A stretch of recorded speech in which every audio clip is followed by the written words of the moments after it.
Arranca el Entre Cuatro Paredes, este segmento que hacemos todos los sábados con Leandro Renú, con Nazarena Lomagno. Yo soy Gabriel Sued. La entrega de hoy intitulada El Plan Platota de Milei. Vamos a ver si prende este título. Yo lo tiré. Me pareció medio raro cuando lo puse, pero. Sí, pero ¿viste que dicen el Plan Platita? Vendelo de una. El Plan Platota. Dije, bien, con seguridad. ¿Está bien el Plan Platota o me van a decir que soy medio tarado? Pero bueno, lo puse, qué sé yo. Ya está. Cada vez queda más al desnudo. Y se reía. No, que encaró mal, boludo. Reír. Tendría que haber arrancado de una. Que no diga nada. Claro. Por lo menos le hice reír. Cada vez tiene pasta para reír, Renú. Sí, porque se ríe medio como que se tienta y se va riendo. Cada vez queda más al desnudo las inconsistencias del programa económico, como dijo Renú hace un año y medio. Qué bueno que lo tenemos, ¿no? Sí, bien me manda, viste, los tweets de gente que lo dice, me lo manda. Solamente Kicillof y Renú se opusieron al plan económico de Milei. Sí. Yo no lo dije. Lo dijo un usuario, que él de pronto le pareció que se volvió muy inteligente ese usuario. El gobierno tiene como único objetivo bajar la inflación. Para eso esta semana pagó para renovar títulos de deuda pública tasas del 69%. Y vos decís, ¿es mucho, es poco? Bueno, es el doble de la inflación interanual que se registró ahora en junio. 30 puntos sobre la inflación, o sea que les permite a los que hacen tasa tener una ganancia de 30 puntos o más, de acuerdo a cómo se modifique el valor del dólar. Alienta esto el carry trade. La inflación del 1,9 en julio, en agosto puede estar por encima del 2%, dicen algunas consultoras, porque la inflación en alimentos, de acuerdo a lo que informó LSG esta semana, tuvo una primera quincena caliente. La primera semana de agosto 2%, la segunda 1,1%. Sería, si agosto finalmente termina con una inflación más alta que julio, el tercer mes consecutivo de escalerita, de inflación para arriba. De mayo a junio, de junio a julio, de julio a agosto. Algo que no pasó nunca en todo el gobierno de Milei, que tengas 3 meses de inflación hacia arriba. Todavía estamos en niveles comparativamente bajos, ¿no?, con lo que fueron otros gobiernos. El gobierno podrá decir además que no hubo traslado lineal a precios de la devaluación del 13% de julio. Es verdad, pero la pregunta pertinente a esta altura es ¿a qué precio? Las herramientas que está usando el gobierno para planchar el dólar y evitar un recalentamiento de la inflación, como el dólar futuro y el alza de las tasas de interés, encarecen el crédito y la actividad se ve muy afectada, golpeada. Esto ya lo planteé hasta la UIA, que hizo todo lo posible por no pelearse con el gobierno de Milei. Pero además al Estado le sale cada vez más caro esto de las tasas. El Estado gasta más en intereses de títulos públicos que en jubilaciones. ¿Se acuerdan de aquella frase de Alberto Fernández? Entre las LELICs y los jubilados, voy a elegir a los jubilados. Bueno, él tampoco eligió a los jubilados, terminó pagando también más el gobierno de Alberto Fernández por tasas de estos títulos que vencen cada tanto que lo que destinaba a jubilaciones.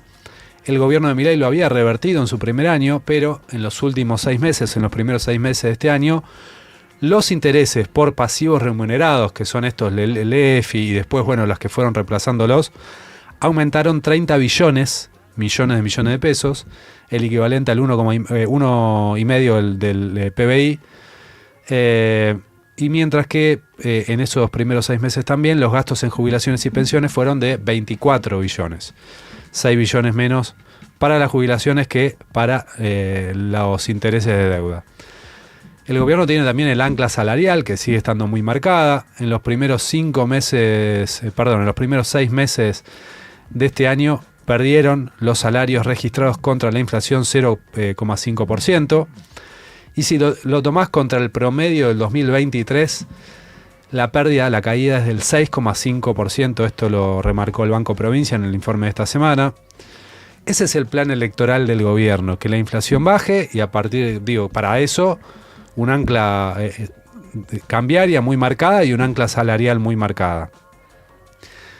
Ya con la campaña lanzada, el gobierno mostró que la estrategia no es tanto mostrar resultados, sino ser la oposición de la oposición, ¿sí? Con esto de kirchnerismo nunca más, el discurso se centra en decir estamos en contra de algo que ocurrió hace un tiempo, no a favor de lo que está pasando ahora. Ahora, incluso señalando esa deficiencia, e incluso sin desconocer todas las internas que hay en el oficialismo, les diría que La Libertad Avanza tiene una campaña homogénea y con un mensaje nítido. A diferencia de lo que está pasando en el peronismo, ¿no? Que tiene como gran desafío en lo que va a ser mañana el cierre de listas, más que elegir a un candidato o a otro, pareciera que van por un intendente, porque Massa se ha corrido, no lo dijo con todas las letras, pero parece ser que no va a ser candidato. Parece ser también que el operativo Clamor para Máximo ahí medio que se quedó sin nafta. Entonces buscan la opción de un intendente. No se sabe bien cuál todavía. Se menciona a Sujarchuk, a Chaval, a Mantegazzi. El gran desafío, decía, es que arranque la campaña de una vez.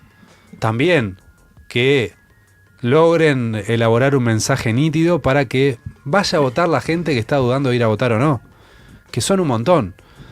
Las encuestas marcan que crece un poquito el malestar contra el gobierno de Milei. No les digo que son números grandes, pero qué sé yo, si Milei tenía una positiva de 45, ahora de acuerdo a algunas encuestas tiene un 42. Bueno, ¿qué pasa con esa gente que dejó de estar conforme con Milei? ¿Esa gente va a ir a votar o no va a ir a votar? Incluso los que votaron al peronismo en elecciones pasadas, ¿van a ir a votar o no van a ir a votar? No están siendo convocados con toda la intensidad que se debería. Vi una encuesta de Suban Córdoba esta semana y me quedó un dato. El 60% de los votantes de Milei cree que es justo el reclamo, de los votantes de Milei del 23, cree que es justo el reclamo del Hospital Garrahan. Hay un porcentaje entonces de arrepentidos de Milei. Gente que también apoya la ley de emergencia en discapacidad. Hasta hoy el peronismo tiene una campaña poco visible, desorganizada, con mensajes diferentes. Axel va más por el territorio, está enfocado en cuestionar a Milei desde lo que se hace en la provincia, inaugura obras. Los más cercanos a Cristina están con el libreto de Cristina Libre y reclaman internamente que también el gobernador hable más de Cristina Libre, algo que no ocurre. Y ahí va la campaña, ¿no? Como cada uno con su propio libreto.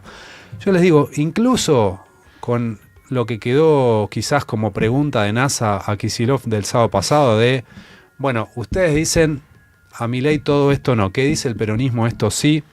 Que bueno, ahí Kicillof, más allá de la fake que armó Adorni, dio una respuesta de ocasión. ¿Por qué? Y porque el peronismo hoy no se quiere meter tanto a responder eso. No quiere responder el peronismo cuál es su programa de gobierno. Porque cuando vos respondés que esto sí, o sea, cuáles son tus propuestas para adelante, y ahí arranca la división, ¿no? Porque internamente algunos pueden estar de acuerdo, otros no. La decisión es decir, ahora en el 25 vamos todos contra Milei, a ponerle un freno a Milei. En el 27 vemos cuáles son nuestras propuestas. O después del 25 vemos. Ahora, ni siquiera eso está unificado como mensaje de campaña, esto de vamos a ponerle un freno a Milei.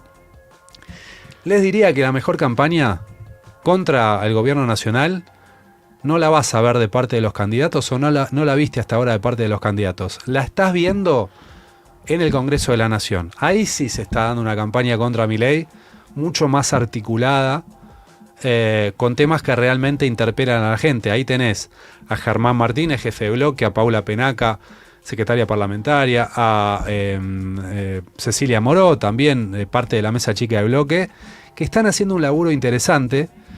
Y de hecho el miércoles que viene, hay sesión en la Cámara de Diputados por los vetos en jubilaciones, por los vetos en discapacidad y por el caso Libra. Como que ahí sí unifican agenda fuerte contra Milei.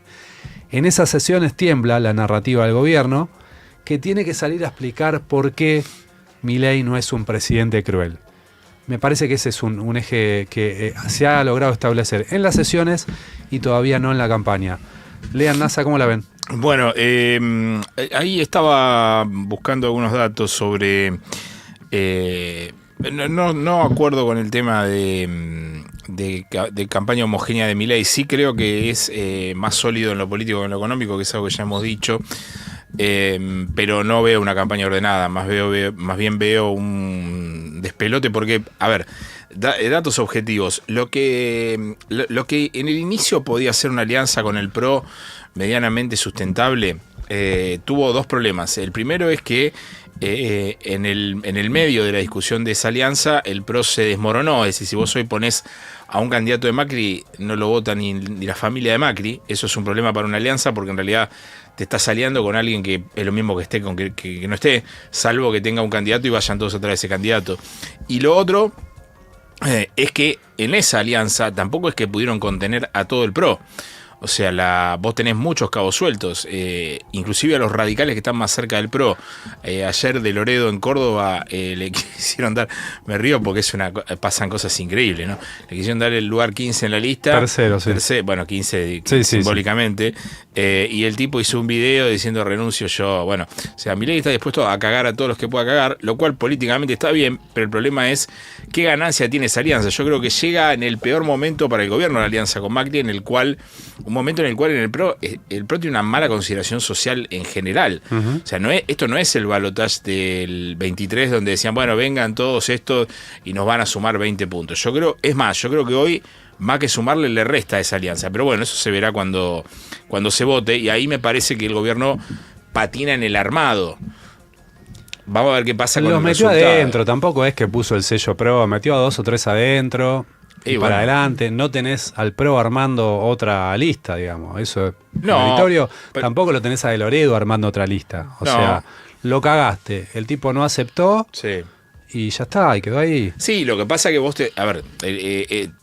si la interna del PRO en la elección presidencial terminó dañando al PRO, como dijo Macri en su momento, es decir, si la pelea visible entre Bullrich y Larreta terminó jodiendo al PRO, a mí me da la sensación, pero es una sensación, digamos, sí. no creo. Ahora, pero ¿puedo hacer una pregunta respecto a eso? Se la hago a los dos. Digo, no tengo propuestas. Debería, Renu.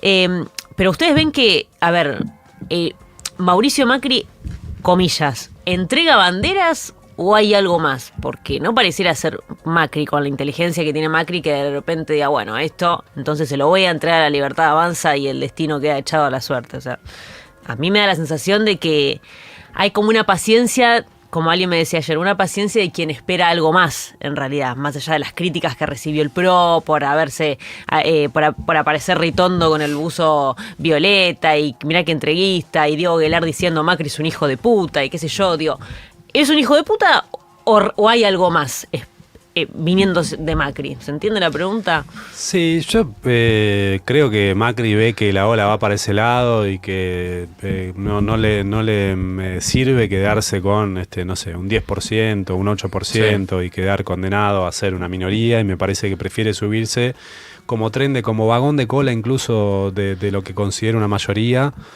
que quedarse ahí como un actor marginal. Sí coincido en que el peronismo no tiene... A ver, se discutió mucho. Lo que pasa es que acá hay una confusión de lo que son cada una de las elecciones.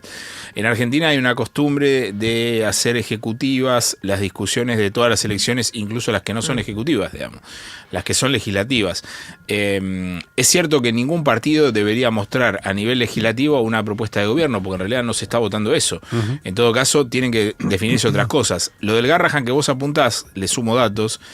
Hubo una encuesta de Management and Fit esta semana que suma un dato interesante a eso. Si vos agarrás el total de votantes y les preguntás si están de acuerdo con el veto a el giro de fondos a las provincias, el Garrahan, jubilados y discapacidades, casi 7 de 10 te dicen que están en contra. Ahora, si vos agarrás los votantes del PRO y de la Libertad Avanza y les haces esa misma pregunta, 5 de 10 están en contra. O sea, ese es un número muy alto, porque lo que muestra es que el presidente erosiona su poder incluso dentro de su propia base de sustentación. A mí me parece que eso claramente lo golpea. De hecho, cuando el gobierno está hace tiempo como... patinando en un charco de sangre, en el sitio de una película de terror, donde empieza a correr arriba del charco. O sea, está como que no encuentra el piso firme desde hace un tiempo. Yo sitúo esto en el momento JP Morgan. Pero como un hecho, ¿no? Porque ese haya sido el desencadenante. Sí, pero es verdad. Desde ese momento para acá, cuando el JP Morgan dice esto no va, el gobierno empieza a patinar en lo económico y en lo político, cuando además, ojo, que todavía lo peor no se vio, O sea, estamos entrando recién en lo peor de la crisis. De hecho, yo creo que a octubre vamos a llegar con indicadores mucho peores a estos. Y acá vengo con el tema. Estaba mirando. Guzmán se fue en el 22. 22. Bueno, en el 22 la pobreza había... O sea, cuando él se fue, cuando asume el gobierno de Alberto Fernández, la pobreza era 8-9, y cuando se fue Guzmán... 8 no. Estamos el primer trimestre del pobreza 2022. 8 no. Bueno, esto es lo que estaba viendo Pobreza, Macri la dejó en 35. Bueno, pero esto es del primer trimestre. No, pero 8 no puede ser. 38 será. Bueno, sí. la bajó 1 punto y pico. Sí. La inflación, cuando se fue Guzmán, o sea, empezó en el 3 y pico a la salida de la pandemia. Sí. Y cuando se fue el último número mensual era 5,1. Esa inflación era la más baja desde el año 2016. Uh-huh. O sea, una inflación y con una economía que no estaba en una situación crítica como esta. Uh-huh. Lo que quiero decir es, yo he visto que hay una transformación, incluso Rubinstein, que fue el viceministro de Massa, uh-huh, esta semana dijo, cuando el gobierno sale a festejar el IPC de 1,9, raro porque había subido y también la festejaban, alguien en Twitter decía, este es un gobierno que festeja todos los goles, o sea, lo que le hacen, lo que no le hacen, lo que hacen ellos. Entonces, Rubinstein decía, no se agranden mucho porque la inflación en la convertibilidad era mucho menor, con una situación de superávit mucho más importante, y incluso, dice Rubinstein, durante el kirchnerismo también era menor, y el superávit era mucho mayor, o sea, las cuentas eran mucho más estables que la primera etapa del kirchnerismo. En la primera etapa del kirchnerismo. Sí, yo diría hasta el 2007. Sí, 2007, hasta el 2011, hasta el corralito, mirá, hasta el cepo, uh-huh, más o menos funcionaba. Una cosa más. Nosotros acá dijimos, insisto en lo mismo, porque ahora está de moda el panquecazo, darse vuelta. Se despertó Renaud. Darse vuelta. No, pero esto lo digo en serio, ¿no?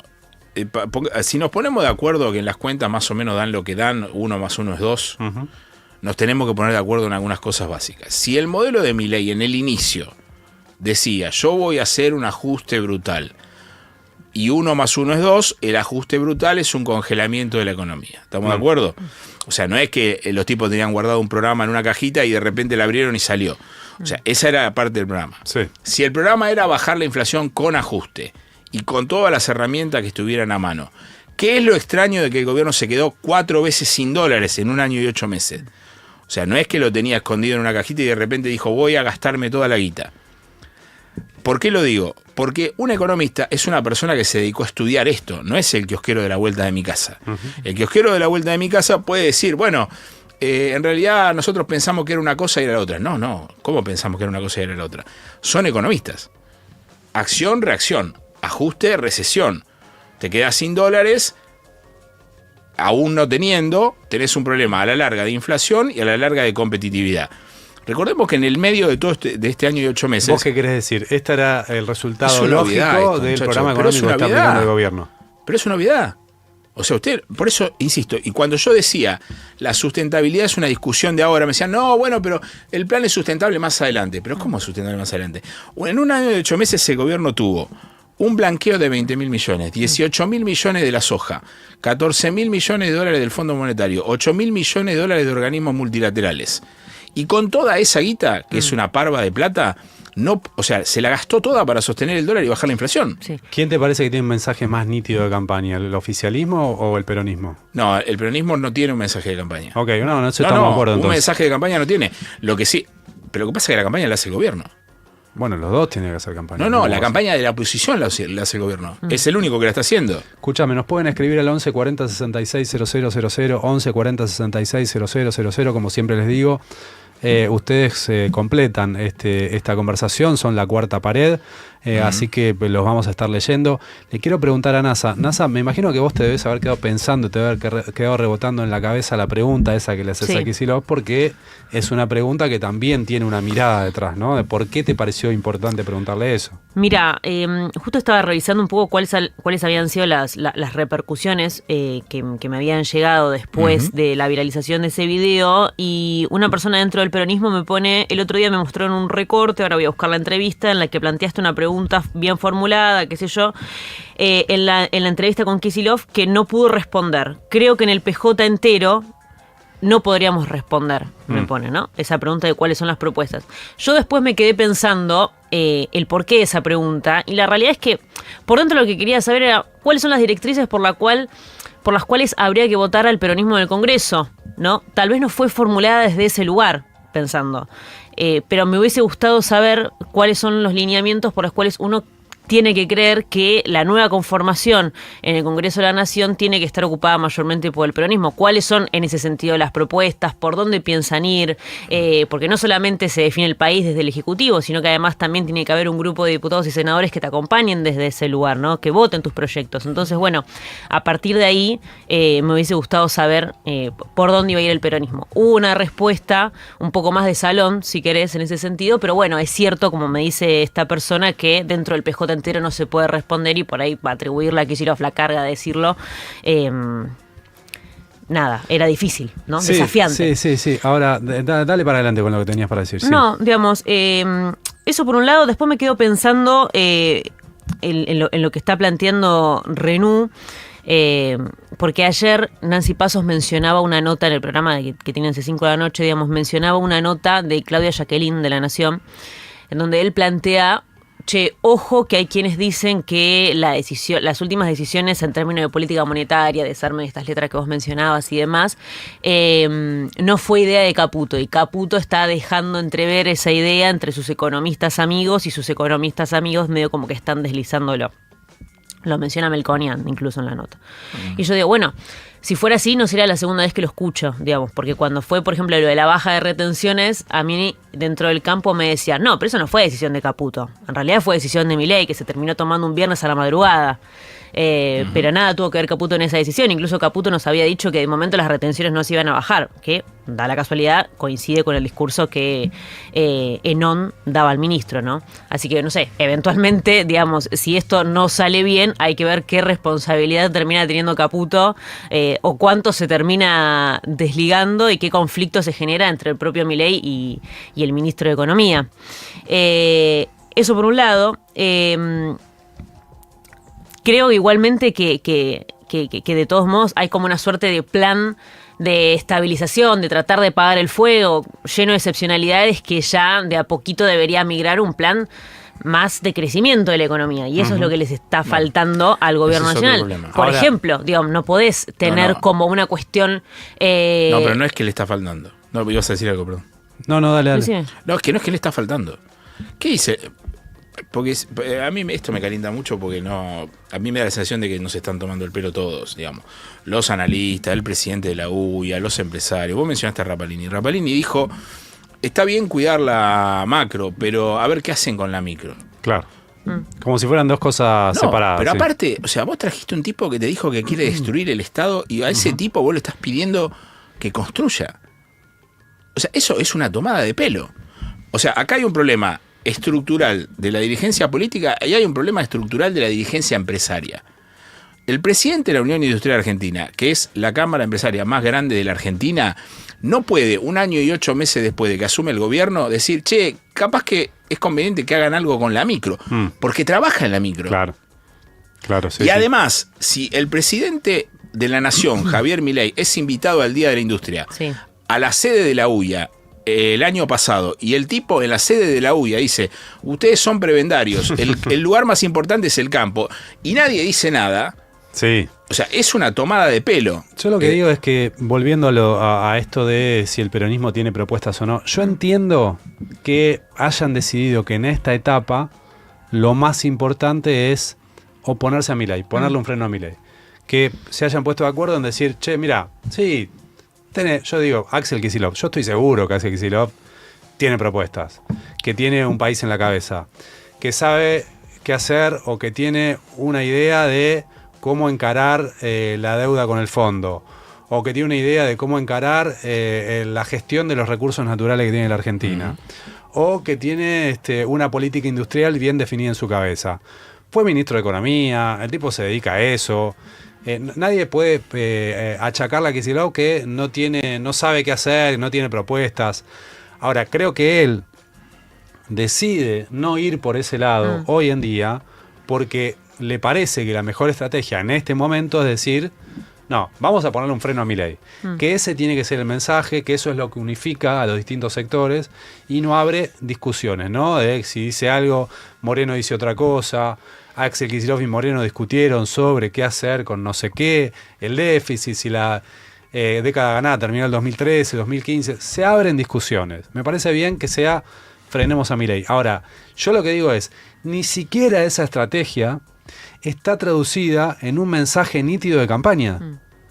No es que están todos juntos diciendo lo mismo, no hay una consigna de todo el peronismo que sea la misma y unificada y que se repita en cada uno de los rincones de la provincia de Buenos Aires. Los Línea Kicillof sí dicen todos eso. Bueno, Cato Poi dice eso. Bueno, pero tenés una campaña heterogénea. Lo que pasa es que Cristina está, lo que pasa es que Cristina, hablando de nombres propios, Cristina está o sea, de un tiempo a esta parte no ha hablado, está corrida del escenario. Esta semana sacó un posteo. Máximo Kirchner, vaya a saber por qué, no da mensajes políticos en ese sentido. Sí, pero no con ese mensaje de, bueno. No con un mensaje, claro. Bueno, y Massa, yo qué sé, Massa esta semana salió a operar que no va a ser candidato, o sea, la no noticia. No sé. Viste que están con la consigna sumar fuerzas.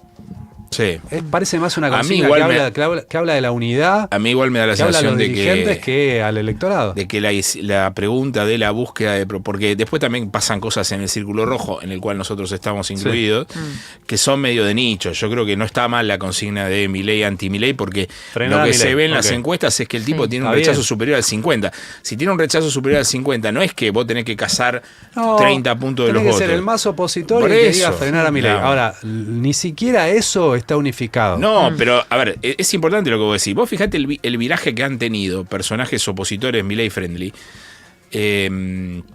Pichet, no importa el volumen de votos, lo que digo es simbólico. Stolbizer cerca dice que votó mal. Ya ellos están viendo que ahí claramente hay una posibilidad de que haya más gente oponiéndose a Milei que no oponiéndose. Entonces a mí me parece que ahí está el asunto. Buen día, Sued. El mensaje nítido sería: te bajo la inflación porque vos querés eso, a cualquier costo, y jodete. Hay que estar roto para comprar este discurso, pero se ve que hay mucha gente así, y el peronismo tiene un techo porque no sale de su propia trampa, no amplía con su discurso y termina cayendo en su ego de peronismo. No se dan cuenta de que mucha gente quiere algo mejor. Alguien que se queja del título de la columna, Plan Platota, dice no. Tiene un sentido, ¿no? Chao, gracias por todo. El programa es excelente, siempre los tres son geniales. Bueno, no sé quién escribe esto. Razón. Pero Milei está destruyendo tanto todo que ya ni deja grises para que Sued y Renú se peleen como corresponde. Es cierto, hace tiempo no nos peleamos. Saludos de Río Ceballos, puede ser, ¿eh? Y quizás sea porque termine teniendo razón yo y no me lo querés dar. Bueno, sí. No querés. No. Buen día por acá, acá cenando en Japón. Mirá, ¿cómo me gustaría conocer Japón? Qué lindo debe estar comiendo. Está barato, apurate que Toto está regalando guitarra. Mientras vemos el programa, NASA, tu pregunta fue más que lógica en un contexto electoral. Saludos, saludos para ustedes también, de Candelaria. Ahí va. ¿Y por qué no le ponen de una vez a Grabois y listo? Bueno. ¿Qué cosa quieren que Bueno, como que encabece la lista Grabois. Y chao. Leandro Renú se quedó con una cara... Quizás no es el candidato que logra unificar todo el voto de Fuerza Patria. Teniendo en cuenta que en el 2023 perdió la PASO contra Sergio Massa. Yo entiendo el planteo de Grabois. Me parece lógico que diga, che, si me enfrenté a Massa en 2023, ¿cómo ahora lo voy a aceptar como cabeza de lista? Está bien. Pero en esa PASO, en la que Grabois hizo un papel digno, creo yo, perdió claramente. Igual entonces, si vas a buscar un candidato que unifique a todos frente, o sea, hay gente que va a tener que ceder. Hay gente que no quiere. Espera. Hay gente que dice, o sea, en el peronismo se discute si Kicillof tiene que ser candidato y acá quieren dar una discusión sobre si Grabois quiere ser candidato. O sea, es una joda. Bueno. Vamos de nuevo a lo mismo. Cristina Kirchner, ¿quisiera que Grabois sea candidato? No Listo, creo. No discutamos más ese tema. No. Bueno. O sea, ya está, digamos, está todo bien con que Grabois se quiera diferenciar. Yo lo comprendo. Bien, pero discuta, si el peronismo tiene una discusión sobre Grabois, tiene un quilombo. Grabois plantea una discusión de ideas también, de proyecto. Tiene una discusión de proyecto. Él dice, no puede ser que encabece Massa o alguien símil Massa, porque nosotros, durante el gobierno de Alberto Fernández, nos fue como el orto, porque no representamos lo que se esperaba que representáramos. O sea, Grabois asume que el quilombo del gobierno de Alberto Fernández fue porque Massa fue ministro en la última parte. Porque Alberto fue presidente, porque Massa fue ministro. Entonces, lo que significa eso es, che, ¿cuál es nuestro proyecto? Bueno. ¿Es un proyecto para quedar bien y no pelearnos con los factores de poder, para intentar siempre estar ahí como arreglando y tratar de que se suban a la nuestra sin confrontar? o vamos a hacer un proyecto que verdaderamente defienda los intereses de la mayoría populares y a pelearnos con quienes nos tengamos que pelear? Dale. No, pregunto.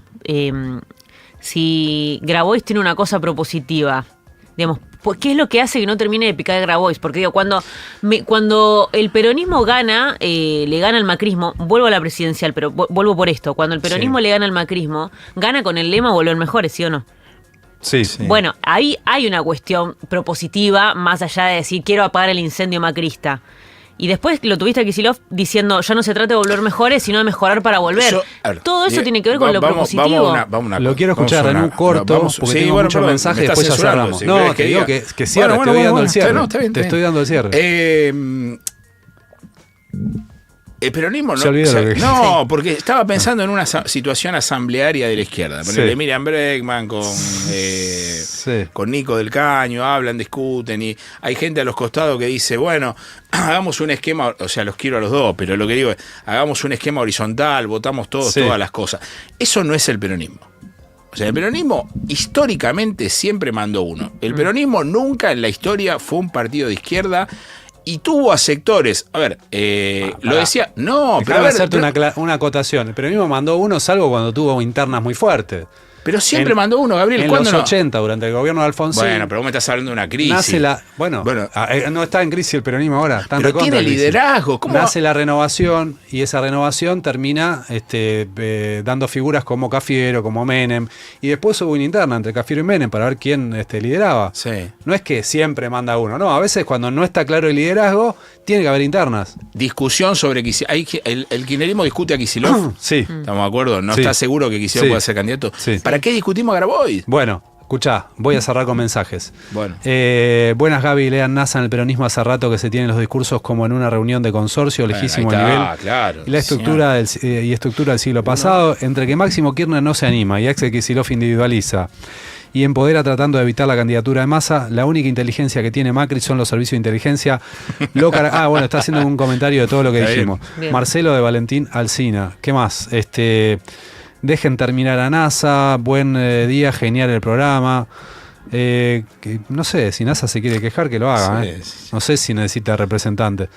Grabois si podría responder la pregunta de las propuestas que hizo NASA. Es el único que lo puede hacer y no le dan el lugar. Me gusta tirar la bomba e irme. Recién, Gaby, dijiste una gran verdad. En el peronismo se habla entre los dirigentes y se olvidaron de escuchar y hablar a los peronistas. Disfruto mucho del programa. Soy Silvia de Morón. Gracias, Silvia. Ariel de Costa del Este, mi vieja se sumó desde la semana pasada al programa. Mariel Fernández suena también, sí, suena también.